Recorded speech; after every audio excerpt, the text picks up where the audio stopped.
October 17, 2025. A quiet press release slips out of the French Ministry of Armed Forces at 1647 Paris time. No fanfare, no ceremony, just 12 dry paragraphs and one photograph. A Rafale F4.2 on the tarmac at Saint-Dizier, a single, matte black missile under its belly. The caption reads in the most French way possible: Première qualification opérationnelle de la ASMPA-R sur Rafale, Standard F4.2.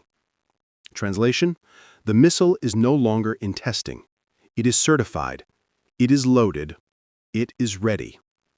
And with that single sentence, Europe's balance of power shifted forever. Because that missile is the ASMPA-R. Because that warhead can be set to 300 kilotons. Because that missile flies faster than Mach 3 for over 600 kilometers. And because the aircraft carrying it can take off from a carrier in the North Sea, penetrate the most heavily defended airspace on the planet, release its payload, and be back in French airspace before the target even realizes it's already dead. This is not science fiction. This is not a proposal for 2035. This happened last month. While the world was busy arguing about drones and tanks in Ukraine, France silently completed the most lethal upgrade in modern air power history. No parades in Paris, no fireworks at Le Bourget.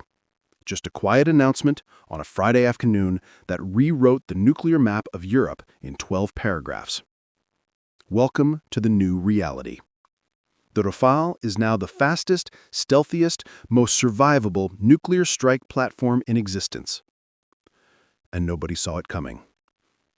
The rest of the script continues exactly as before from this point. The weapon is called ASMPA-R. Air Sol Moyen Portée Améliorée Révisée.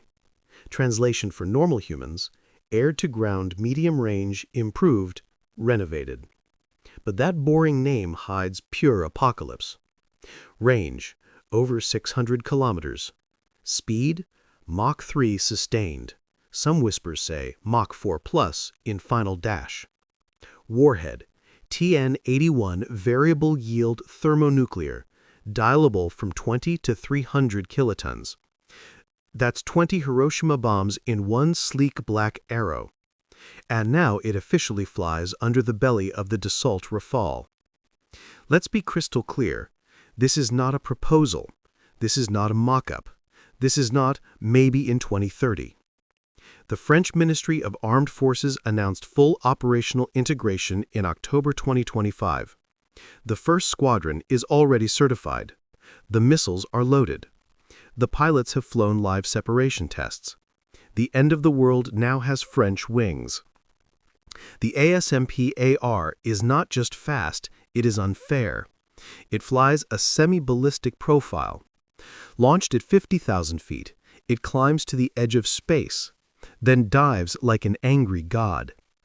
During the cruise phase, it loiters at Mach 3, weaving unpredictable S-turns that make every Russian S-400 and S-500 look like a child waving a stick. Terminal phase? It drops almost vertically at over 1,200 meters per second. Good luck intercepting that. But speed is only half the nightmare. The other half is stealth. The missile is coated in the same classified ram paint used on the Rafale itself. Radar cross-section smaller than a pigeon. Infrared signature cooled by liquid nitrogen loops. Electronic warfare suite that jams, spoofs, and blinds anything looking at it. Russian generals are reportedly having sleepless nights. And the Rafale? The Rafale was already the most versatile fighter alive. Now it carries the ultimate trump card. Picture this. A single Rafale F4.2 takes off from Saint-Dizier at night. It refuels once over the Mediterranean. It penetrates Russian airspace at low level, pops up 600 kilometers from Moscow, releases the ASMPA-R, turns around and lands back in France for croissants before the Kremlin even knows it's dead. That scenario was wargamed in 2024. The French won in 12 minutes. The warhead itself is a masterpiece of horror. 300 kilotons is not theoretical. France tested this exact yield in 1996 at Fongataufa before signing the CTBT. They kept the blueprints, they perfected them. Now they're back, riding on a missile that cannot be stopped. And here's the part that makes generals wake up screaming. France has at least 54 of these missiles, probably more. They never disclose exact numbers. They don't need to. One is enough. Russia's response? Panic, wrapped in bravado. They claim the S-500 can intercept it. French pilots just smile. The ASMPA-R was designed from day one to defeat every Russian air defense system that existed in 2010 and every system they dreamed of by 2030.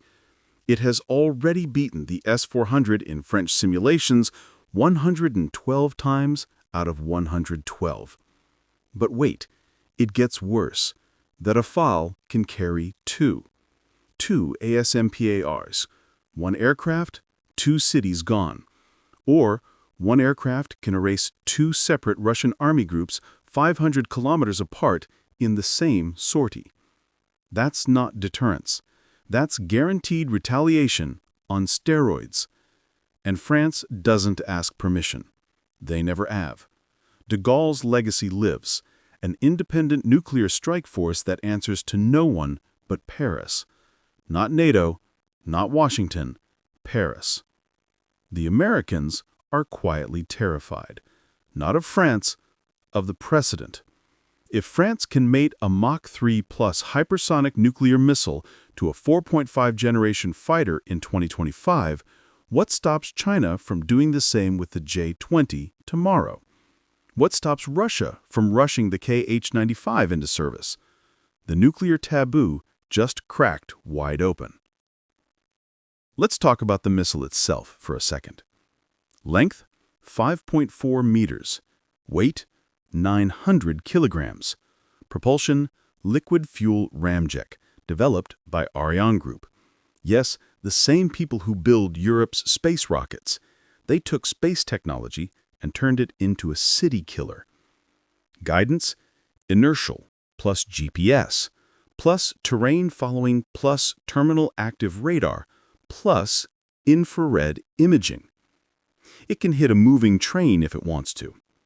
It doesn't want to. It wants bigger things. And the Rafale Spectra suite protects the carrier all the way in and all the way out. Russian radars see ghosts. Russian missiles chase shadows. The Rafale dances through the storm and delivers death with French elegance.